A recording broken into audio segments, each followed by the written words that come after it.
नमस्कार दोस्तों, मैं नीरज आपका फिर से स्वागत करता हूं मिट्टी आप और मैं में।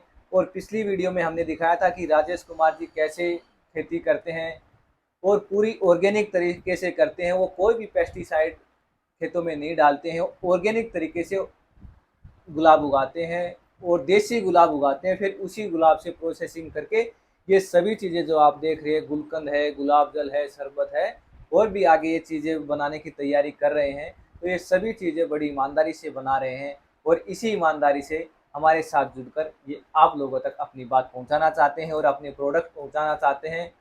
तो हमारी कोशिश है कि आप लोगों तक भी ऐसे प्रोडक्ट पहुंचाए जाए और हमारे साथ ऐसे किसान जुड़े तो उनका भी हौसला बढ़ेगा और हम जैसे और आप जैसे लोगों को भी शुद्ध चीज़ें मिलेंगी। तो हमारी कोशिश यही है कि ऐसे जो किसान जो ज़मीनी स्तर पे काम कर रहे हैं उनको आप लोगों तक रूबरू कराया जाए। और पिछली वीडियो में हमने बताया था कि कैसे गुलाब जल जो इनका गुलाब जल है और जो मार्केट वाला जो किसान का गुलाब जल है या कंपनी का गुलाब जल है उसमें क्या अंतर है और इनके शरबत में और बाकी जो लोग बना रहे हैं उसके शरबत में क्या अंतर है। तो इसी कड़ी में हम लेके आए हैं गुलकंद, जो कि गर्मियों में सबसे ज़्यादा खाया जाता है गुलकंद, जो कि हमारे स्वास्थ्य के लिए बहुत ही ज़्यादा गुणकारी है। लेकिन जितनी भी आजकल किसान बना रहे हैं या बाकी जो कंपनियां बना रही हैं वो चीनी में बना रही हैं, कई किसान जो लोग बना रहे हैं वो शहद में बना रहे हैं। और राजेश जी किस तरह से बनाते हैं वो पूछेंगे। और जो शहद है वो क्या इसमें मिलाना चाहिए, क्या उसके नुकसान है, क्योंकि आयुर्वेद यही कहता है कि गुलाब जो है तासीर ठंडी है और जो शहद है उसकी गर्म है। तो उसके मिलाने से क्या नुकसान होंगे ये भी राजेश जी से बात करेंगे कि मार्केट में जो किसान जो लोग बना रहे हैं गुलकंद, उनके गुलकंद में और इनके गुलकंद में क्या फ़र्क है। नमस्कार राजेश जी। नमस्कार।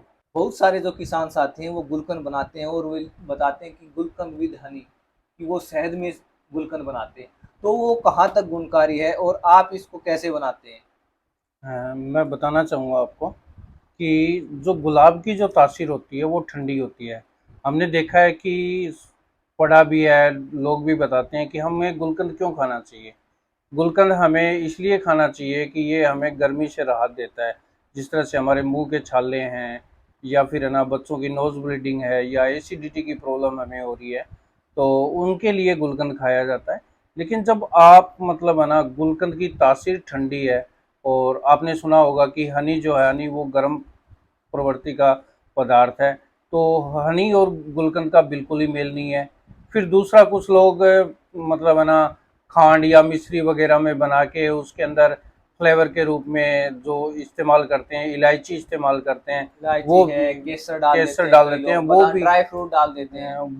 वो चीज़ें भी गलत हैं। इस तरह का इस्तेमाल नहीं करना चाहिए। आयुर्वेद के साथ खिलवाड़ करना अपने टेस्ट के लिए वो बहुत ज़्यादा खतरनाक हो सकता है। तो आप जो अगर गुलकंद ही आपको अगर खाना है तो आप खांड में बनाइए, घर पे बनाएं या कहीं से ले रहे हैं तो खांड में बना हुआ गुलकंद आप लें, या फिर है ना ये क्या बोलते हैं मिश्री में बना हुआ लें।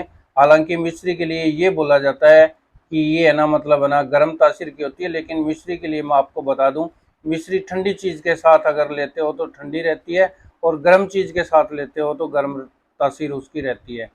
तो दो ही ऑप्शन है गुलकंद के लिए, खांड, मोस्टली तो खांड ही। अगर फिर भी आपको खांड मतलब नहीं अच्छी लग रही है या और है तो मिश्री में बना सकते हैं।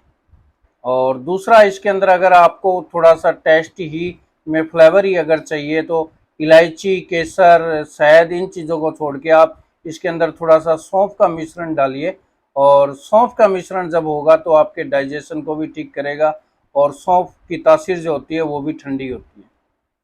तो यही आप वजह, तो राजेश जी आप इसको मिश्री में बनाते हो या खांड में बनाते हो। मैं इसको जो बनाता हूँ वो ऑर्गेनिक खांड में बनाता हूँ।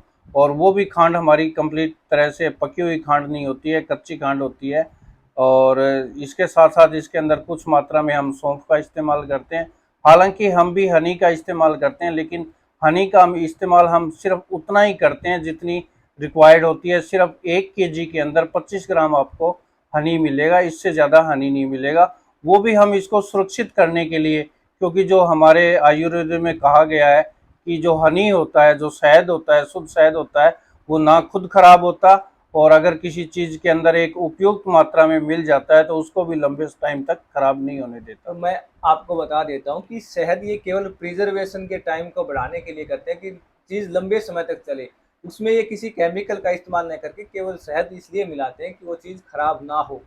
ऐसी बात है राजेश जी। हाँ जी, ऐसी बात है, एक मतलब प्रेजर्वेटिव के रूप में हम शहद का इस्तेमाल इसको करते हैं। तो हमने आपको आप लोगों से राजेश जी को मिलवाया और कौन कौन से प्रोडक्ट तैयार कर रहे हैं, ये सभी प्रोडक्ट आप मिट्टी आप और मैं पे अवेलेबल हैं। आप हमारी वेबसाइट पे जाके चेक कर सकते हैं, वहाँ से इनके बनाए हुए शुद्ध ईमानदारी से जो ये प्रोडक्ट तैयार करते हैं। हमने खेत भी विजिट किया है, वहाँ भी ये बिल्कुल ऑर्गेनिक तरीके से उगा रहे हैं। खेत में घनजीवामृत है और वो कृपया अमृत है, ये सभी चीज़ें डालते हैं और निराई गुड़ाई भी करके खरपतवार को भी वहीं गुलाब के अंदर ही छोड़ देते हैं। अगर आप ऐसे किसानों से जुड़ते हैं तो इन लोगों का भी फ़ायदा होगा और हम लोगों तक भी अच्छी चीज़ें मिलेंगी। अगर हम अच्छी चीज़ें खाते हैं, शुद्ध चीज़ें खाते हैं, तो तभी उस चीज़ का फ़ायदा मिलता है और हमें भी बीमारियों से छुटकारा मिलता है। धन्यवाद। जय हिंद, जय भारत। जय श्री